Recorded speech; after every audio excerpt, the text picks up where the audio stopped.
Me.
It's got something in progress. I just heard. Is this good? Do you want me to start again? I'm going to go back. So, apologies for those that heard this twice. That's most of my presentation done. Good morning. Welcome to an early breakfast meeting. My name's Chris Cunneen. I'd like to welcome you, as I said, on behalf of Occupational Consulting. This is the first of our presentations for 2023. I have the privilege of presenting the first one. It's on obesity and the workplace, because that certainly is an issue that is of increasing prominence within our society and indeed all societies across the world. I should like to say at the start, there's a disclaimer. Apologies for those that have heard this before. This is sponsored and facilitated by Occupational Consulting, of which I'm a director, but basically it's my presentation and I take full responsibility for the content. Who am I? Well, I'm an occupational environmental physician, which means I deal with the health aspects of workers primarily and patients, particularly where it's relevant for industry and employment. I have a varied career in medicine. Spent a considerable time as a GP. I've worked in hospitals, particularly in emergencies and in all orthopedic areas. and also worked across various states and territories in various roles and have qualifications as an independent medical examiner still across various parts of Australia, and also been an advisor to industry, government, and of course, to balance it, we've got to have pleasures and pastimes outside of work. I should like to say at the start, in the spirit of reconciliation, Office Consulting acknowledges the traditional custodians of the country through Australia and its connections to land, sea and community. We pay our respect to the elders past and present and extend that respect to all Aboriginal and Torres Strait Islander peoples today. Thank you. I'd also like to point out this is pretty much a case mix audience in that it's very broad. It's not just this is not strictly speaking a medical presentation, so I'm not teaching people how to treat and manage obesity. It's as with the topic, it's about obesity and the workplace, so heavy emphasis on employers. So surprise, surprise, we've got quite a few employers. We've got HR managers from both employers and industry. We've got case managers and claim staff, and we've also got health professionals, a smattering of allied health professionals and a few of our colleagues. So welcome all. I'd also like to highlight the Royal Australasian College of Physicians and the Faculty of Occupational and Environmental Medicine's initiative from 12 years ago now, with the health benefits of good work, because it's not just about work, it's about what's good for the individual, for the company, for the society, and also highlight that, you know, the long-term effects of presenteeism, absenteeism, work disability, of which obesity may be a factor. It has a negative impact upon health and well-being, and that's why we're focusing on this particular important topic today. So the outcomes for today, I'll give you a few definitions. Now, there's no exam, they're pretty straightforward. Some statistics, both from internationally and Australia, and the statistics don't reflect well on either, unfortunately. The workplace issues, and of course then solutions. How do you risk manage it? I should say this is a framework response. I'm not here to talk about particular instances or cases. We can do that offline, but basically to provide a framework to encourage a wellness culture within the various employers across Queensland and other states. I should say some of our employers today are actually cross-border. So what's obesity? There's actually quite a few definitions, but the ones that tend to be pervasive and are universally accepted are the World Health Organization ones, particularly from 2016. Initially, the definition was overweight and obesity refers to excessive fat accumulation that presents a significant health risk. For obesity, that's where the BMI is greater than 30, body mass index, and we'll talk about that shortly. So this is a very complex subject. It's multifactorial. There's no single cause, and therefore there's no single solution. And how does it happen? Well, basically, it's about energy. And see, humans store energy as fat. You know, all of us are the survivors of people in the eras gone past who survived in adverse times, and they were able to store fat. And those that didn't, they died in adverse times. They're long in the past, or the last ice age, I suspect. So you can blame your ancestors partially. So the thing is, so you've got, you know, there's us as the individual. If we have too little, we obviously lose fat and muscle. And if we are in a situation where we have excess energy and we don't burn it up, because it's all about input and output. So if you have a appropriate input and an appropriate output, then basically the person maintains a steady state as regards weight. If there's too little input, obviously that means that you're burning it up, then obviously we become malnourished with all the impact for that. And obviously if you have too much and you're not burning it up, humans store it as fat. And that's become a problem, particularly for the Western culture and more recently for the third world in the last 20 to 40 years. As I said before, it's multifactorial. It's complicated, and the solutions are complicated as well. And the thing that's become exceedingly obvious, particularly in the last 10 to 15 years, with august groups like the National Health and Medical Research Council, is it's a person's appetite. It's their capacity for satiety where they feel full, and that's very variable and can change even in any individual.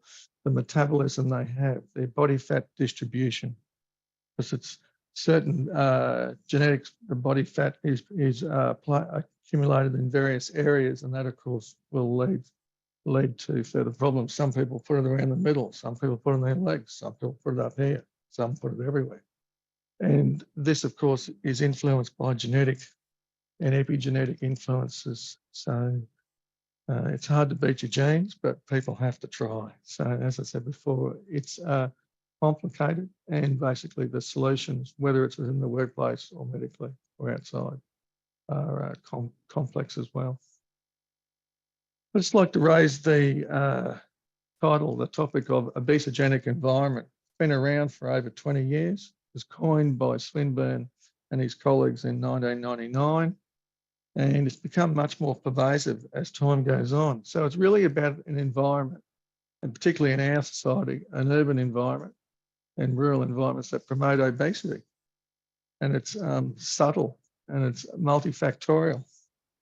And as you can see, I've got a diagram here that shows, there's the workplace, the home, the neighbourhood, which for people, particularly during COVID and post-COVID, that is the workplace and still is for at least 10% of the population in various occupations. You've got the media and its pervasive influence, which can be positive as regards eating appropriately and the right foods, as opposed to fast foods and highly processed foods, as opposed to body images, but a lot of which are inappropriate. And then you've got the ready availability of food. It's not quite 24/7 in most areas, but again, it's not the home cooking anymore. It's the fast foods that are highly processed, and even starts at the schools.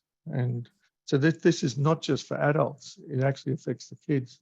So as you can see, you've got, a large percentage of the Australian population have sedentary and clerical administrative roles where they're working in a static location. There's not a lot of movement. It's not always in a vertical building these days. As we know with COVID, it could be they're working from home.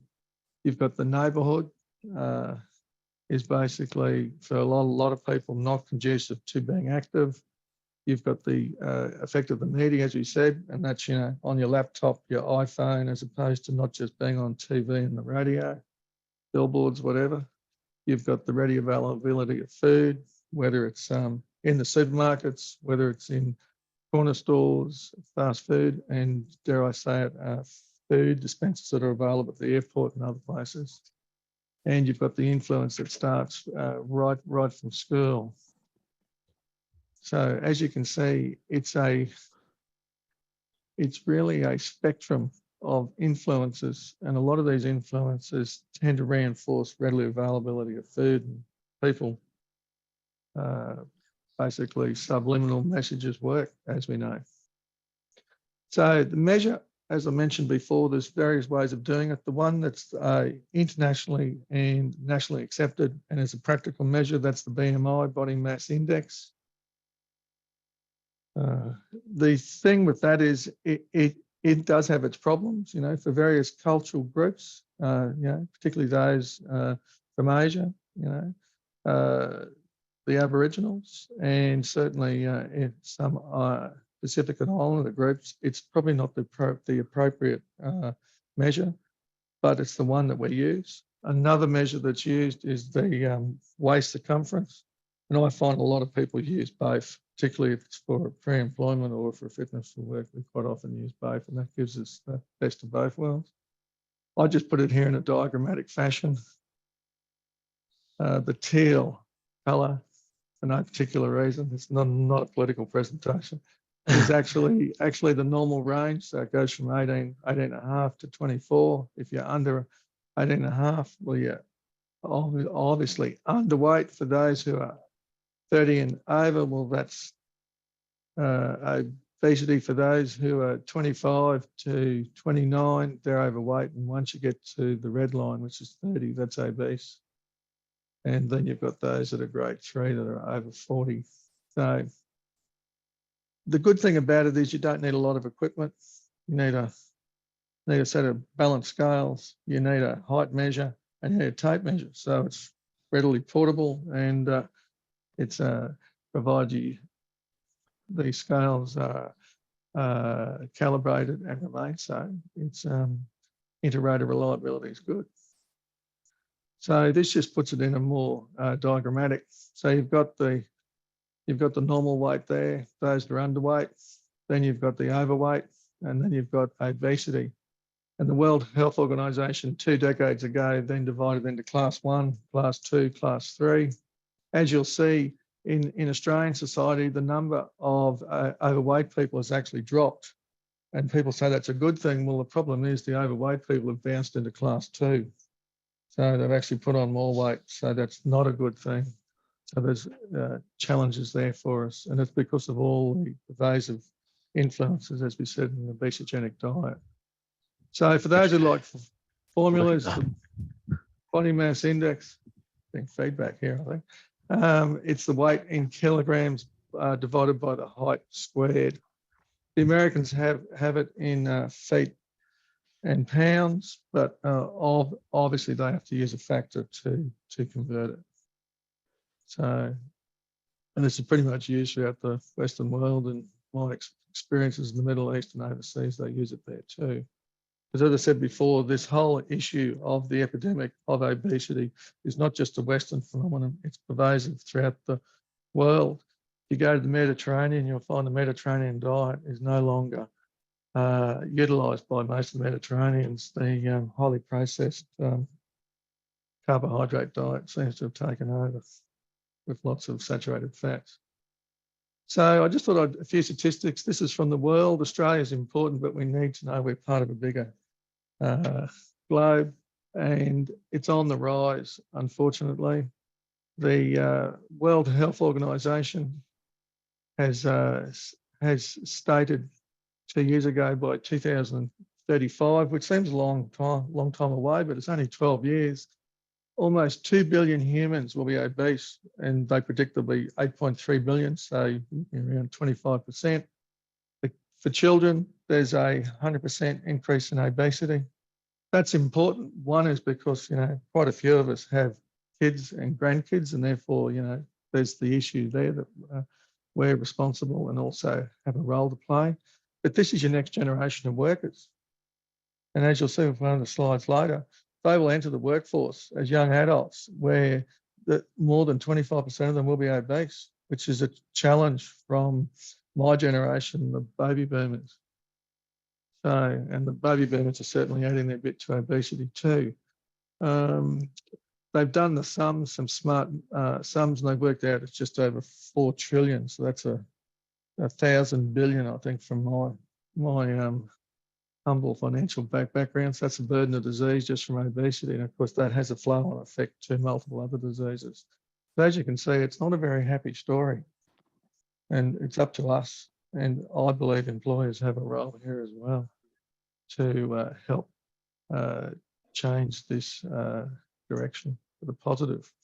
Now, this is data from 2016, 2017. This is the OECD, looks at the international obesity comparisons. Japan's coming last, but this is where you don't want to be first. So you got the Americans, and they're almost 40%. Mexico's next. Australia doesn't get beaten by New Zealand very often these days, but we're beaten by New Zealand. And I understand next year they'll be releasing some more data, but we come 5th, which is not a place where as a nation we need to be, but unfortunately that's where we are. So that makes us 28%. So 1 in 4 adult Australians. And this is data from 6 years ago. And we believe that the data shows that we've actually overtaken Hungary. I don't know about New Zealand at this point. So as you can see, there's huge problems. And the thing is, it's definitely in the West. I actually asked for data in other countries, but they only did the OECD countries. They didn't do the other countries, but apparently in the third world, it's not looking good either. India and other places, even China, are having serious problems with obesity. So for Australia, well, it's almost 2 out of 3, 63% from data in 2016-17. The number of obese people within that is 28%.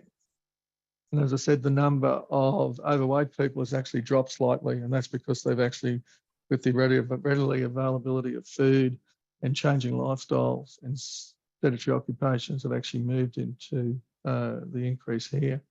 In 1995, it was 19%, which still wasn't a good figure, but it put us under 1 in 5, but we've crept over 1 in 4.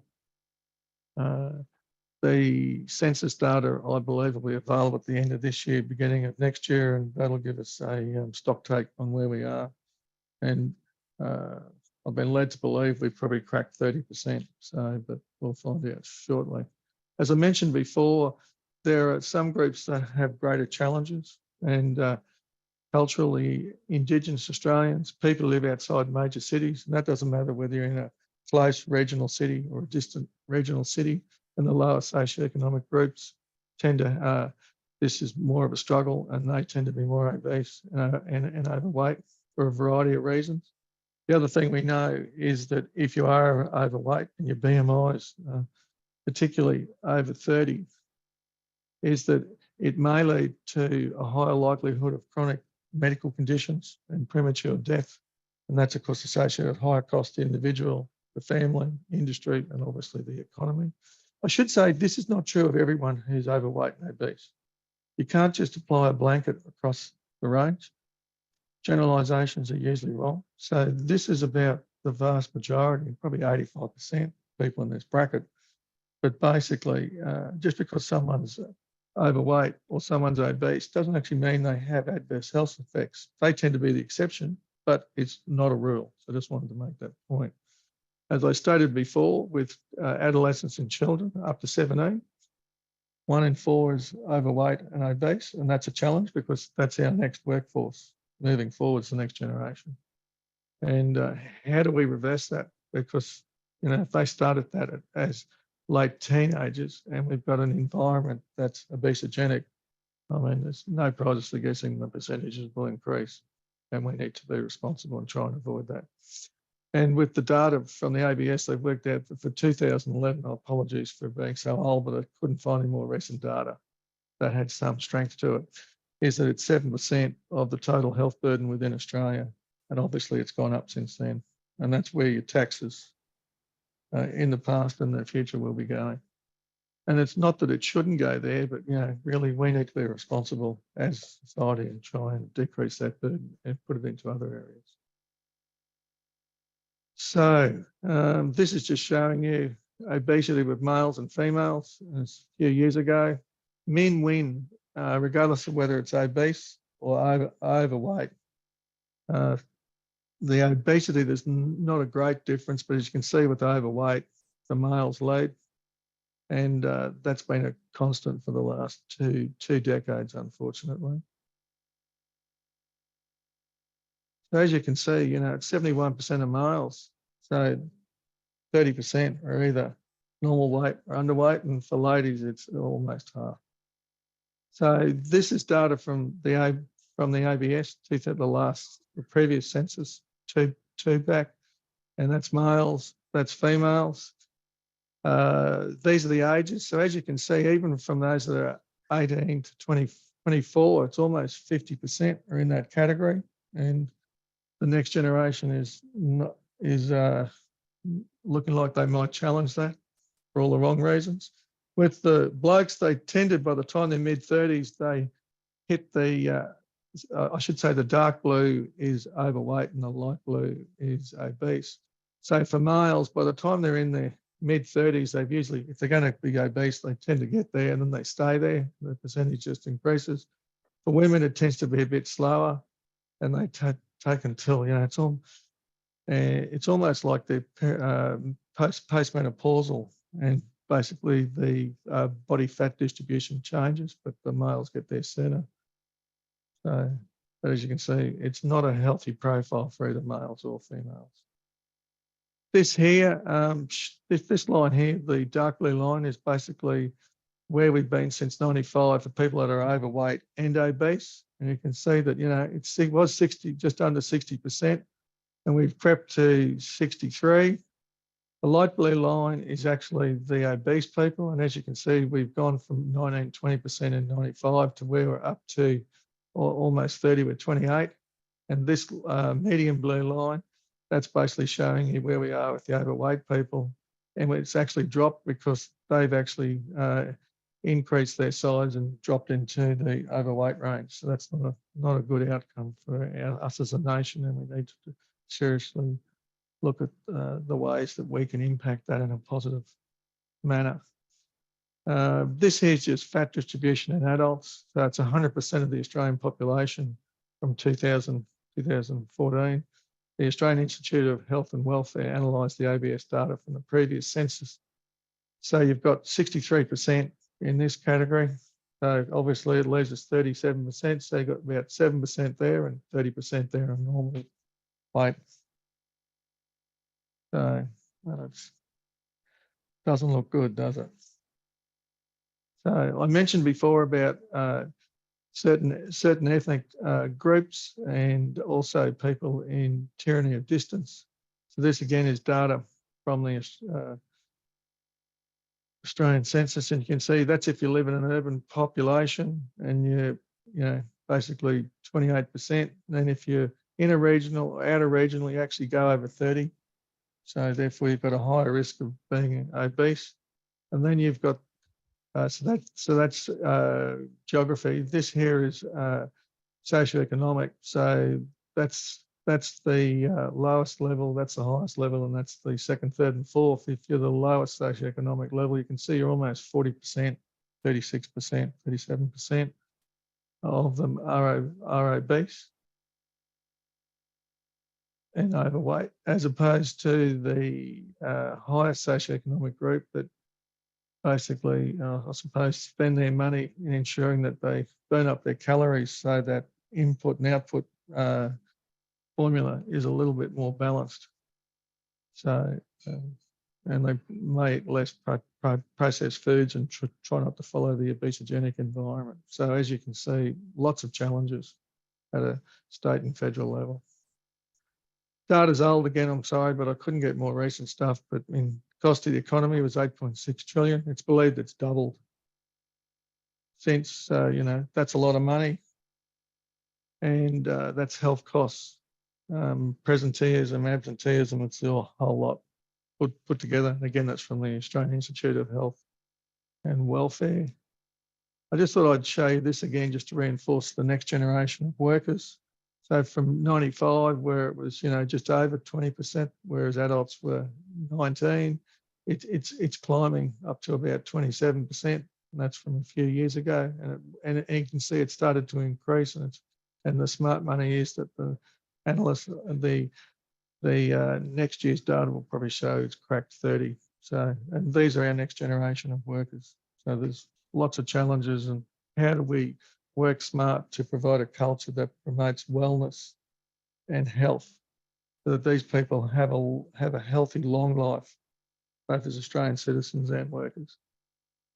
I just thought we try to be positive. There's quite a bit of data that shows even if you're obese as opposed to overweight and you lose 3 kilos, the challenge to turn your life around, you know, the hardest thing is the first step, as they say, march 1,000 miles, but the first step's the hardest, is basically small decreases. May not seem much, but it has a huge effect in a positive way on their physicality, but also their psychological components, because they've actually reversed the process and a positive reinforcement.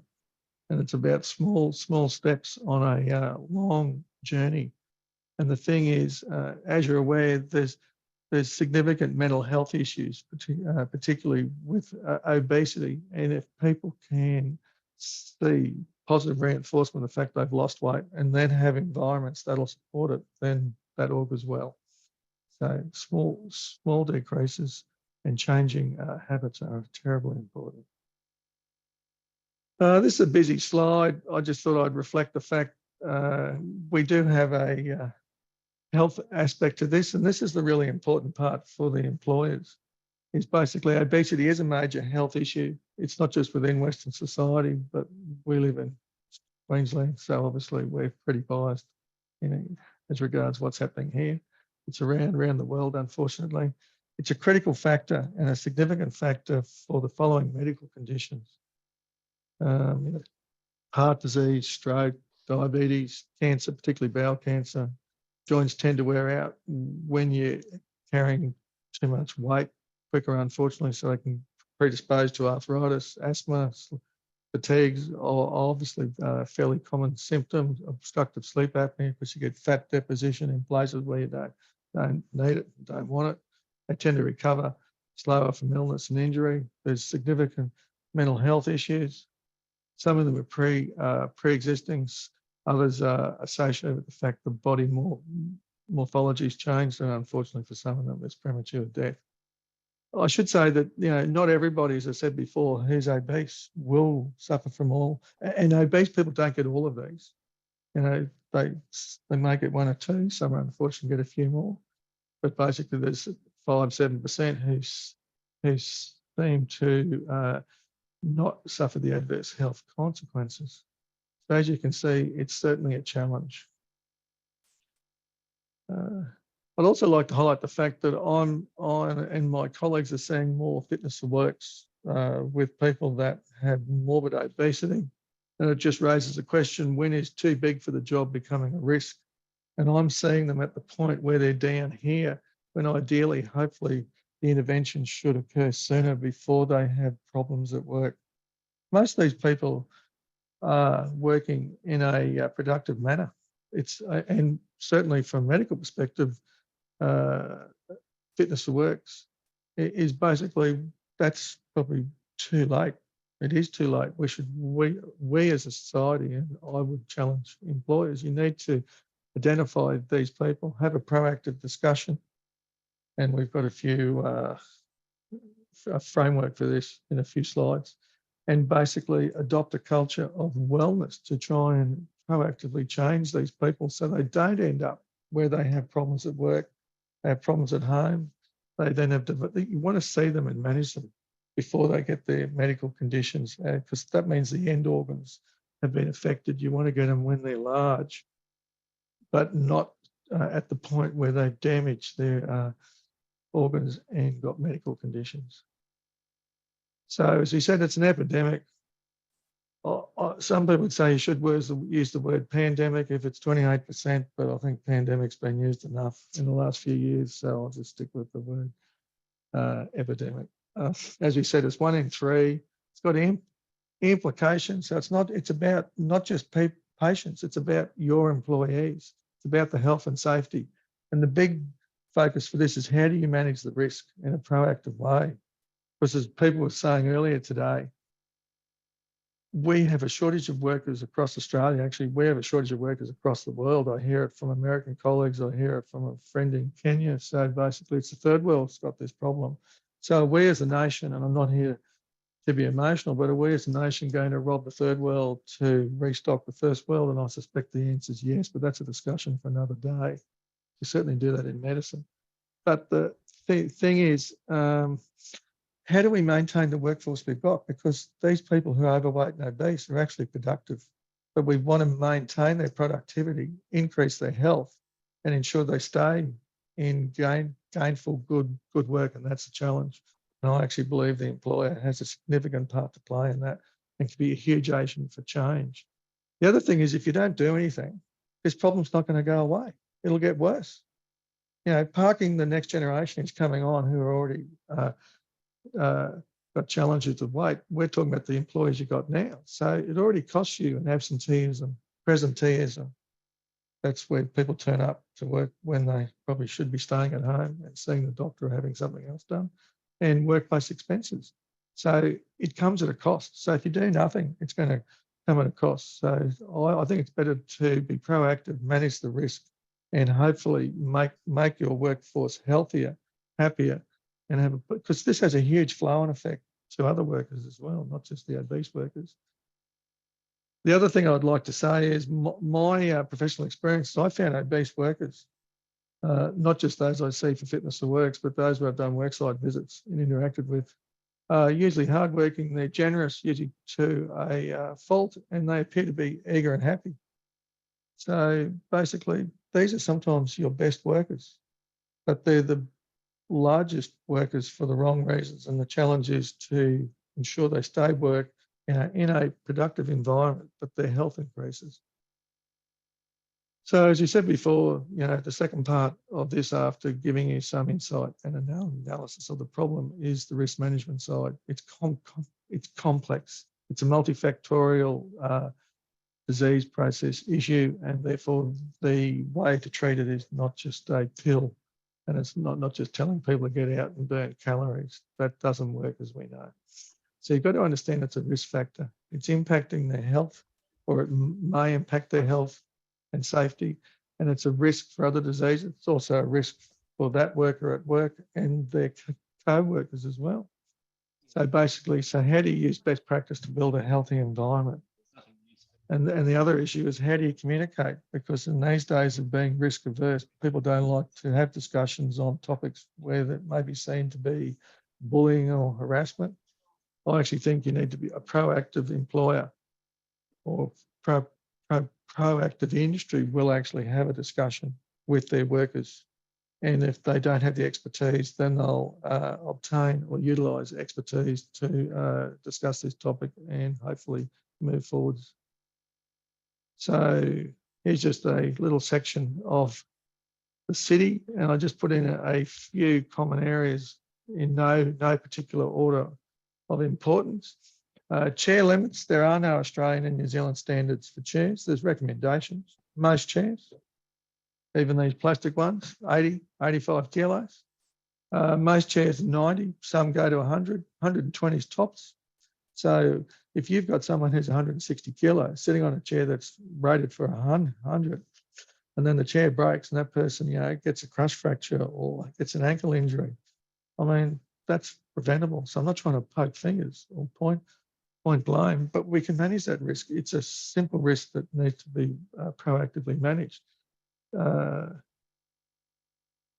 Drivers, there's the 2022, the edition 6 of the Assessing Fitness to Drive came out nationally from the Austroads and National Traffic Commission. It talks about end organ diseases, diabetes, sleep apnea, asthma, ischemic heart disease, strokes, all those in the various chapters. But chapter 5 talks about musculoskeletal as well and fitness. So basically, there's the issue of drivers, be they long haul drivers, be they pick up and delivery, be they chauffeurs, whatever. You've got to bear in mind that, again, there's no standard for Australian car seats. There are recommendations, and my reading is 120. I go to 125. I have 5 kilogram, I should say, 5 kilogram upper limit on that. But, again, if you've got a normal truck seat that's 120, 125 kilo weight rated, and you've got 160, 180 kilo driver who does long haul, and it's in a vehicle that has 3 to 5 kilohertz of vibration, and we know that causes problems with the lower back. I mean, it's just asking for trouble. So it's not rocket science. It's about being proactive. There's the issue of large body, your center of gravity changes, your ankles, your knees, your hips, your back may not work as well as they did. So therefore, if you're in an area where it's not level, you're asked to change position suddenly, asked to go up, enter car parks, access and egress. People fall, they fall when they well. If you're obese and your center of gravity's all altered and you've got weak ankles or you've got a problem with your right knee, chances are you're at an increased risk of slips, trips and falls. Do you use that person if they're a plumber or they work underground in that role, or do you consider restrictions, be it above ground or below ground? Just raising these, I see them both from an injury management and from a workers, fitness to work And then you've got thermoregulation. If your body BMI is large, quite often you'll have problems with thermoregulation. So you may become intolerant to hot or cold environments. That can be a problem in various parts of Australia at particular times of the year. And therefore, do you restrict them? Do you have them work if you've got a flexible roster? Do they work nights rather than days? Do they work afternoons rather than mornings? Do you get them to work inside as opposed to outside? So it's all those issues, and that's parking the fact they may be diabetic, they may have ischemic heart disease, they may have had a stroke. I'm just talking about the general issues from a occupational perspective that we commonly see, and how it's relevant to people that are obese or the BMI greater than 30. Pardon me. So as you can see, this is a growing problem for all the wrong reasons. It's having impact upon society and definitely employers. It's a tricky problem. A lot of people don't wish to talk about it because they believe that they may get a bullying or harassment suit. I actually think the flip side is if you do nothing, you will run the risk of, one, getting a workers' comp claim, or you may have a worker who gets injured, could be at home, may not be at work. But basically, as we all know, what happens at work sometimes pervades at home, and what happens at home pervades at work. So it's not always, it not always stops at the front door of either place. Baggage is very transportable, I find, for workers. So they quite often they may be happy and they look well in themselves, but quite often that's an illusion, because when your BMI is large, you quite often have mental health issues. And in order to address this, you have to attack it, particularly from a psychological perspective. That's not saying they're crazy or mad. I'm just saying there's significant mental health issues and poor self-image. So basically, you have to do this in a caring and responsible manner. And that's a challenge. And I think, for some employees, they'd like to talk to their bosses, and for some employers, they just don't know how to start this conversation because they're afraid that it'll end up being a minefield. But the thing is, as you can see, if you don't have this discussion, you run the risk of adverse effects and probably increased workers' comp claims and less workers. And Australia's got too few skilled workers as it is, and we need to maintain the ones we've got. So basically, I've had people tell me it shouldn't be raised in a modern inclusive environment. I actually think it's a flip side, and it needs to be. This is failure to plan means you plan to fail, and people need to have a plan. So there's the issue of stigma. And again, I think that comes back to the employer having a caring and sensitive approach to it. And that's very difficult. And I think for some organisations, that's a huge challenge. I'm not suggesting for fitness and to get people going, we all go skydiving in groups. That's one option. So it was a nice picture. But the aim is to individually decrease the risk, which is good for the collective, whether you've got 10 employees or 15,000. So basically, it's about developing a strategy, which these days is called wellness culture. So, and it's not one answer fits all. Different organisations of different sizes will need a different approach, but it's about how do you influence this so it's appropriate structure, gives a anti-obesogenic diet, and it's got policies and procedures that support it, because this isn't just about one individual, this is about your workforce, because you've got people who are overweight who will transition to being obese, unfortunately. So it's about helping those people. I just put down 3 points that tend to be fairly common in the literature and reflect my experience. So it's about availability of appropriate nutritious foods, making sure your cafeteria is stocked with the right foods, not just fast foods, not just the foods that are high in sugar. I see quite a few have health drinks. Health drinks say they're low in sugar. Yeah, they're low in glucose, but they're usually high in sucrose or fructose. So it's basically marketing that's still sugar. So, and if you have dispensers, do you have them full of, carbonated drinks with lots of sugar, or do you have more appropriate, responsible beverages? It's about promoting physical activity. And that's a challenge, particularly in our society where we tend to have a sedentary lifestyle, both at work and outside of work. Pardon me. That doesn't mean you get them all running on the spot, but basically simple things like every hour, you get them to stand up, you give them an opportunity to go, and not use the lift, use the steps if you've got that as an option. As the National Heart Foundation and the National NHS in the UK have shown, basically 1 to 2 minutes of medium activity a couple of times a day does burn up significant number of calories. And for overweight and obese people, that's significant. It's good for the rest of us too.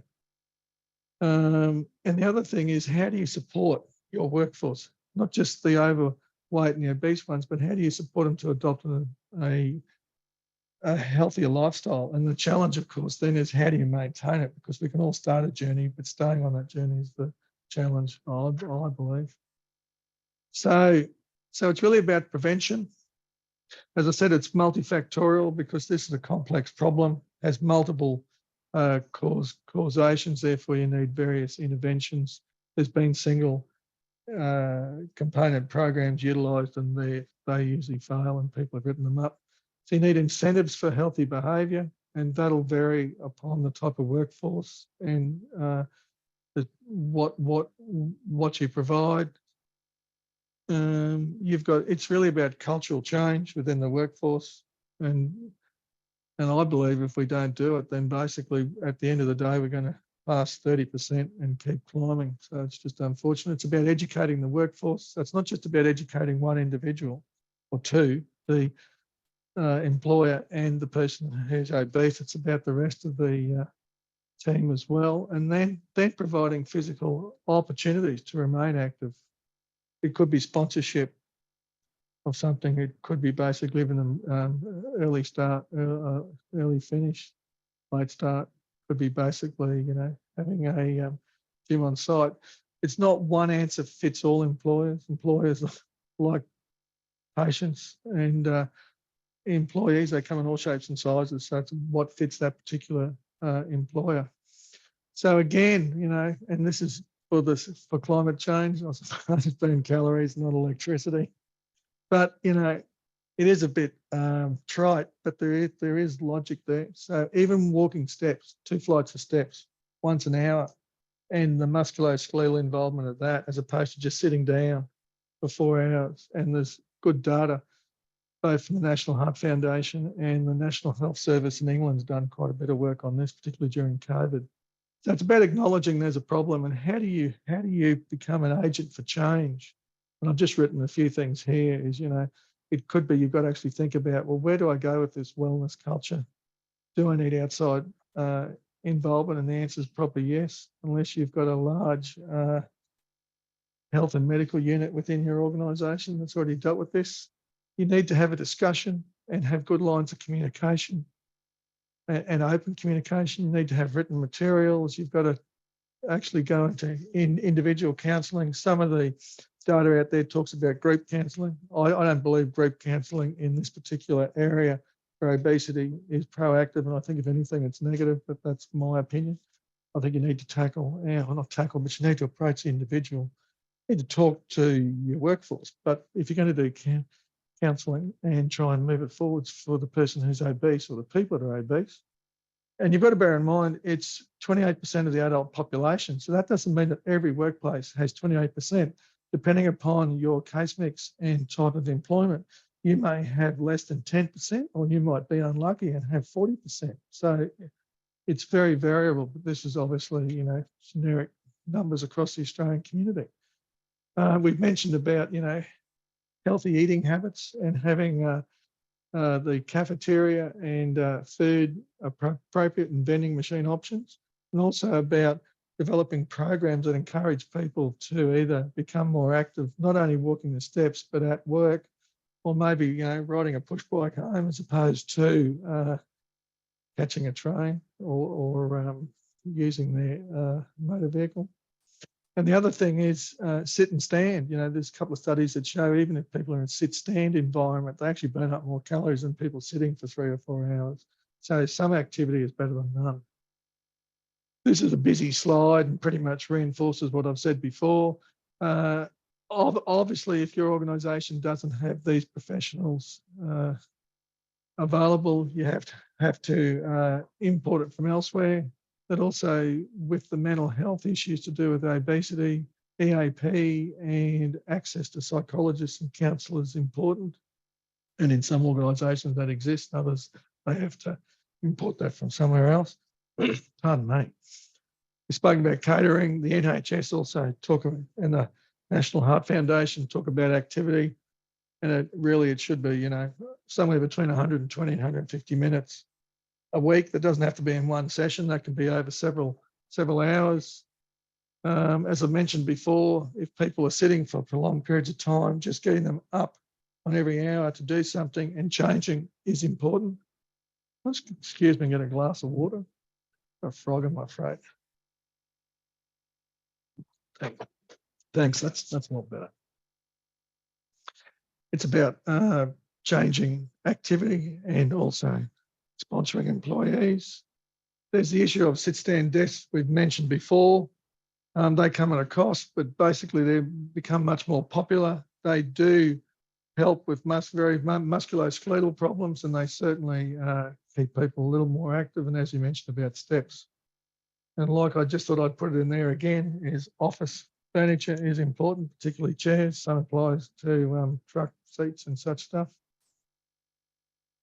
So that's probably been a pretty fast trip. We've given you sort of a framework to try and move it forwards. It may not be specific for your particular workforce or your group of employees. There's resources available. There's World Obesity Day in 2 days' time. It just happens to be on the 4th. It's very big in Europe and America, and I suspect it might become bigger here. They have a great resource online where they have a handout that talks about creating healthy workforces and supporting your workers. So I just think that's somewhere be a good starting point, and that's got a lot of that's, you know, the result of a lot of activity across the Northern Hemisphere. And just for changing perspective, the 4th of March is when World Obesity Day kicks off, and I think they're trying to start to kick that off in Australia. I just found that by accident, but anyway, just amazing what you do when you go searching. But I think that's a really positive, and there's that I think is all about changing perspectives and positive influences and moving forwards.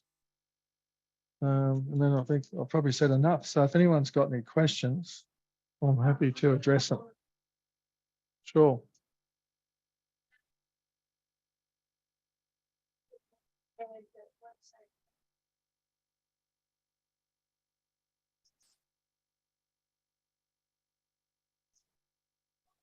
Thanks, Janelle.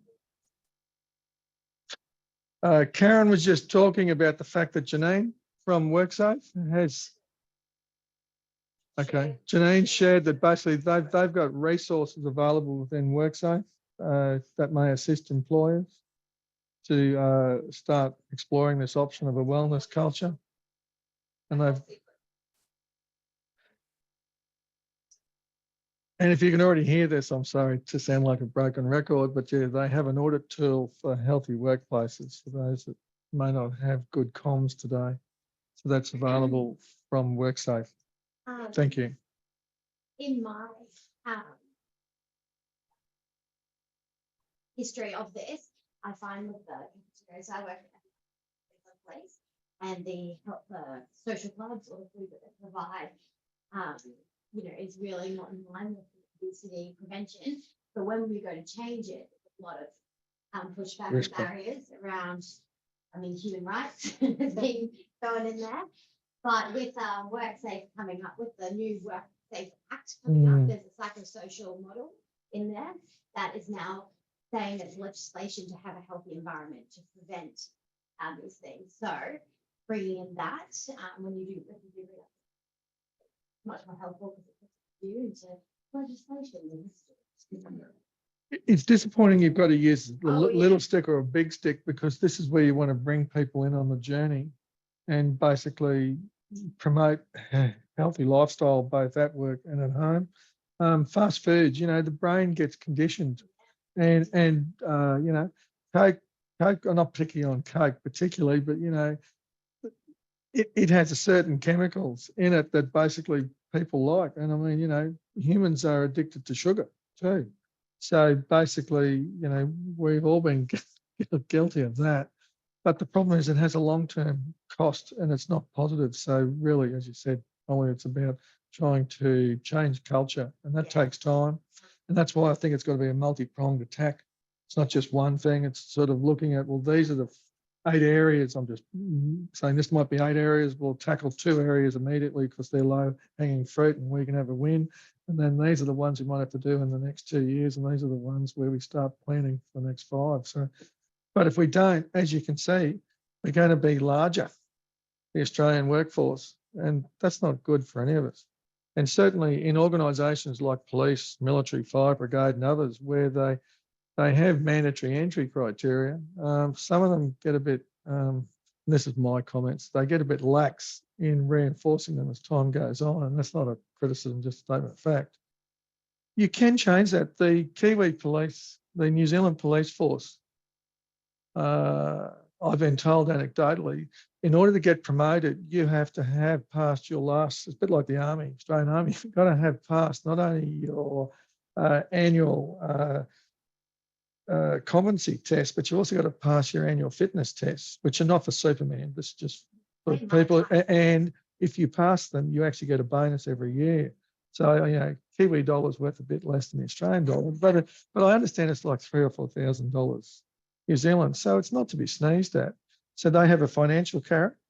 They also have a promotional carrot. And if you don't have the last 3 positives in your fitness, well, then you get overlooked for promotion. And they've had that for some time. So I'm not suggesting we go down that track, but different organisations have different incentives to try and maintain a certain level of health. And I think the thing is, you want people to want to be involved rather than force them. And I think for the obese employees, a lot of them actually want help, but they don't know how, both medically, but also from an employer's perspective, is how to tackle that from an employee perspective. So I actually think there's a huge opportunity for the employer to be proactive and maintain that person in work, in better health. And I think that just breeds, better loyalty and hopefully longevity, both as an employee and as an Australian citizen. Karen.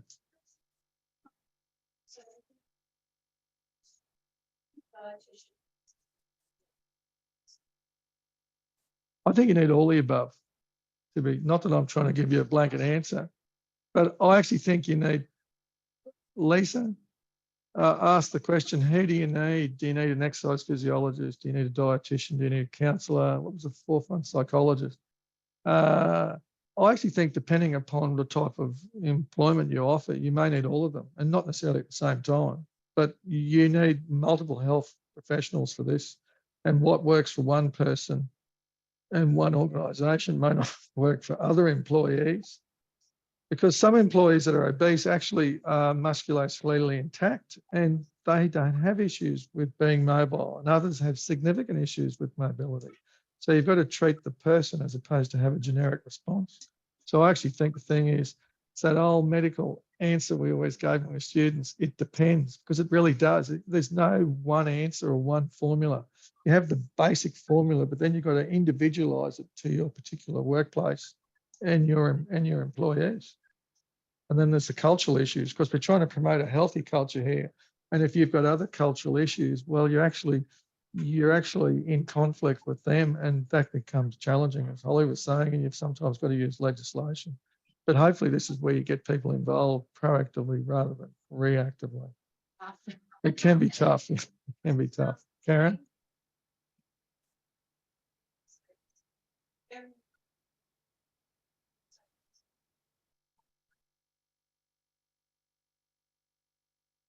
The survey. There's a link for that, and what we'll do is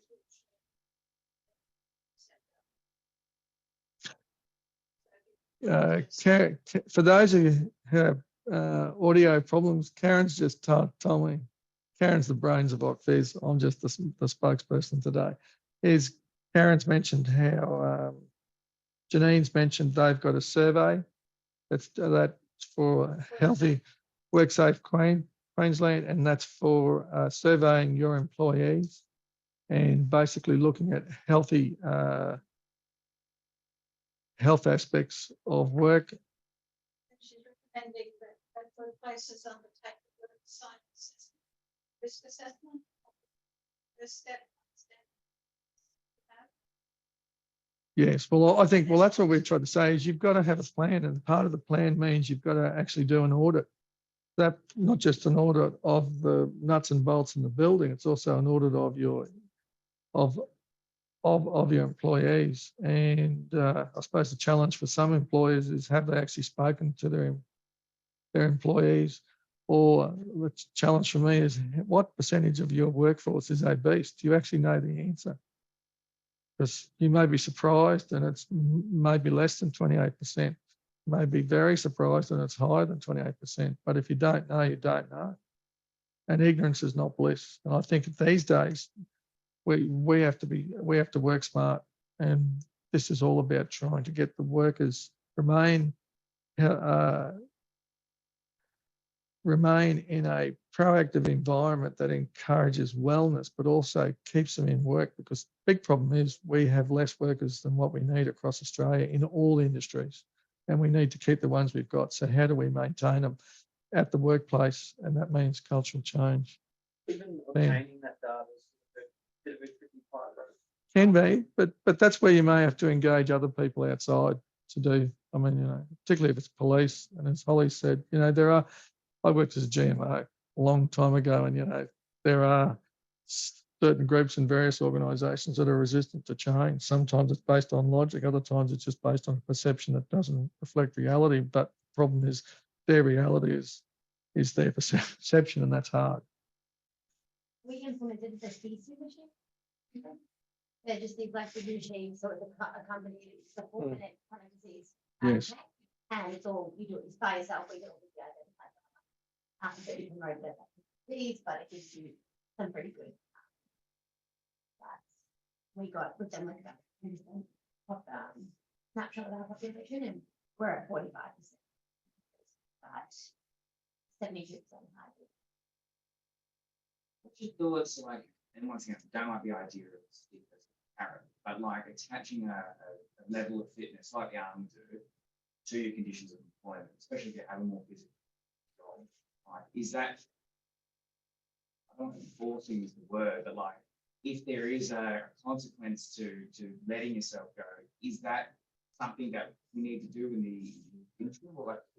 I think you've got to explore all options, because on the table you should have all options, and then you decide, well, what's appropriate now, and then what do you want to do in the long term, and that might be changing behaviour. I'm not saying the New Zealanders have got it right, but I believe they've had it for 15 or 20 years, and their process is now, if you don't have the ticks in the box, you don't get the bonus, which is not insignificant, and you don't get promoted. So that's career limiting moves. I suppose, yeah, I'm biased. I've spent almost 35, 40 years in the military. And to me, remaining a certain level of fitness, proving to your troops that you can never ask them to do something that you wouldn't do, is part of the culture. Admittedly, I'm not expected to have the output I had when I was 18, but I still beat some 18-year-olds, but that's just serendipitous. And I'm not even trying. But the thing is, I think, I believe if the culture is not embracing positivity, then have to explore all options to try and become a much more positive culture. You can't make them all into the fitness of an 18-year-old. And as you can see, the next generation of 18-year-olds is, a significant proportion are not going to be healthy. They might be healthy, but they certainly won't be fit. So I believe you don't want to mandate it, but it's about, in having conversations, embracing people, and then, there's the short-term wins. And I think ultimately, if it is a significant issue, well, sometimes you've actually got to say, well, we've got a policy we'll be bringing in X number of years. We'll provide this framework to help you transition it. But at this point in time, we'll move forwards. And I mean, that happens in the airlines and other areas. You can't fly a plane unless you have your 6 monthly checks. And that's a risk management tool. It's not because they want to do it. It's because someone worked out 50 years ago that was essential to ensure that the person who took the plane off the ground could actually be capable of landing it, because it's not the takeoff, it's the landing that's important, and flying it as well. So anyway, anyone else got any questions? So anyway, thank you for your time. Apologies for so early. I've been told next time we'll do it later in the day. But anyway, I hope this was a benefit and you felt that basically your challenge to be available early in the morning was certainly rewarded by the discussion and the questions. So thank you very much. Thank you. Thank you for turning up. Thank you for those who visually here. We'll be having, are they bi-monthly or tri-monthly? I can't remember. We have more presentations throughout the year. If someone has a particular topic or an issue they believe that we really should be addressing, we're open to discussion and certainly would take that on board. So thank you for your time. I wish you all the best for the day and stay well. See you later. Cheers. Here.